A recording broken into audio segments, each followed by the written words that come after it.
The best way to stay on track with your goals in an endurance sport is to put a race on the calendar. So that's what we're going to do in this video.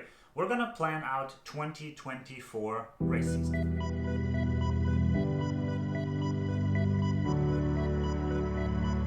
Hey guys, welcome back to a new video. My name is Luke. If we haven't met before, I'm an average middle pack age group triathlete.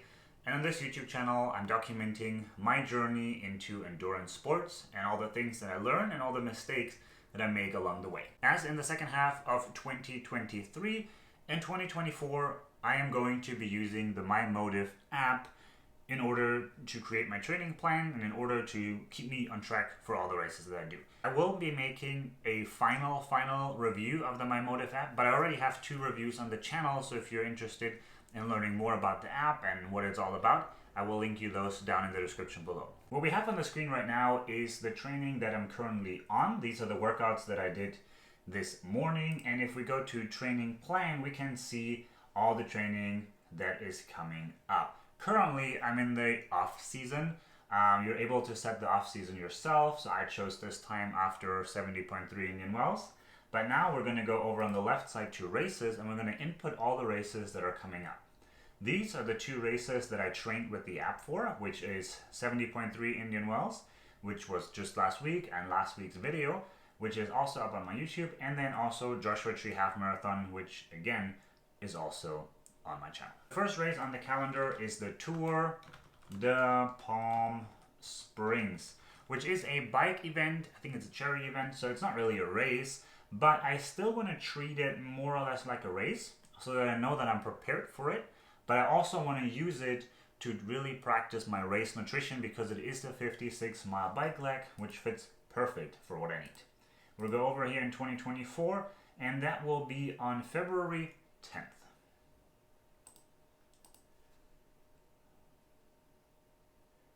And we'll just classify it as a road cycling race. We're going to hit at race, and then we'll put that on the calendar.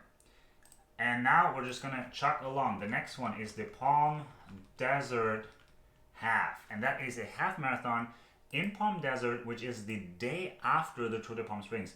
In the past, it used to be called the Brick. Now it's just 2 races back to back. The half marathon is an actual race, and that is the race that I'm really going to focus on, that I really want to prepare to. My goal is a sub 2-hour half marathon, but this will be a separate video I'm going to cover.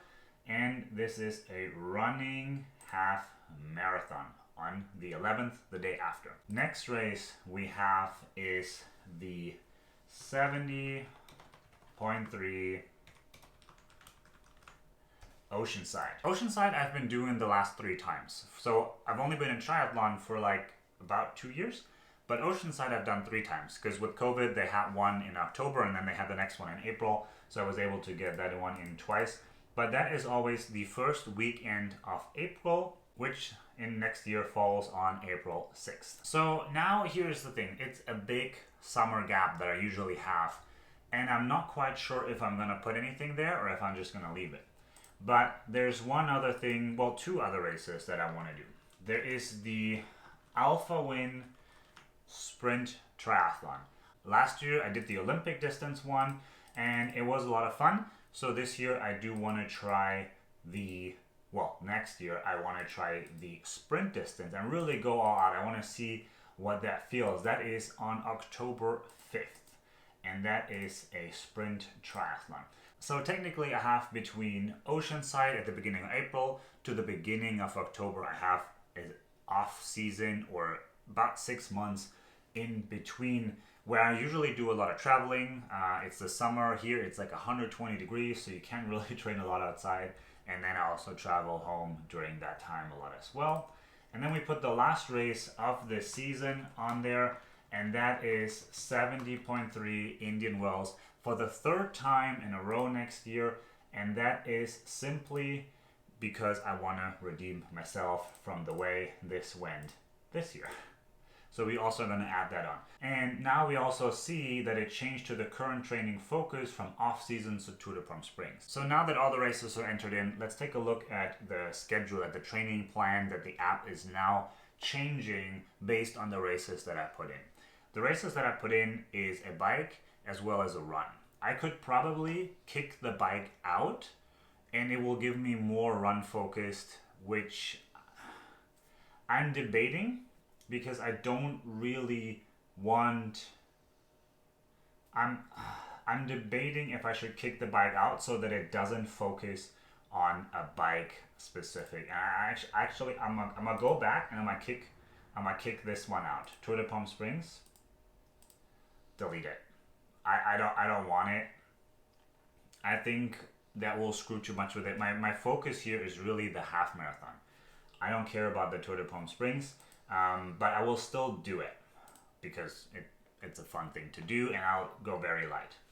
So now let's take a look at the schedule. We're going to change it from 11 and a half to 10 hours. I find that 11 and a half hours, I was struggling a little bit time-wise to fit that all in. So now we have a run on Tuesday that will give me one run, a swim on Wednesday, which is good because Wednesdays are my swim days. Wednesdays and Fridays, those are steady. On Thursday, a bike. On Saturday, a bike. Saturday bike is also my steady one that stays in there. On Sunday, a main run. And then on Monday, another bike. I think I'm making this too complicated. You can really play around with this. So let me figure this out and I'll get right back. All right, so this is how the training plan is going to look like moving forward. Monday, I'm going to keep the bike in there. I might change this bike, the steady ride, to just a recovery ride, and I might just cut it 20-30 minutes. And then I will do a strength training session on Monday at the gym when I'm there for the bike already anyways. On Tuesday, I will do my intense run and I will do a yoga or a strength training session depending how I feel, but probably a yoga after the run. But I'm really going to use that time for my intense run so I have time in the morning. Wednesdays, I'll put my main swim. On Friday is a steady swim. Those are fixed. Saturday, the bike. Sunday, the run. And then potentially a break off the bike. Those are steady as well. Thursday, an intense bike with a strength training session together. I think this will be good and we're keeping it at 10 hours. If I add a couple of strength training sessions in there, it might bump it up a little bit, but 10 hours is probably good. So we're going to hit update training plan and then it should reflect your training was updated. Let's look at the, not dashboard, at the training plan. Okay, this is all screwed now. So tomorrow, it would technically be the intense bike. There's my run. The run is already up to 90 minutes. So, all right. So we're done with this. Here, now you know how it's looking like. In the app, you can actually also delete workouts on the day if you need to make any changes or anything. But I think these are really good length already. I think it's going to be very tough. But let's close this out and we're good. All right, so let's bring us in just to sum all this up because it was a lot. The next few weeks will be very intense, and I just had 70.3 Indian wells, and then I took 2 weeks, 1 week off fully, 1 week very light, and I might do this week fairly light as well just because of the holidays, and then next week I'm gonna attack again probably about by mid-week or so.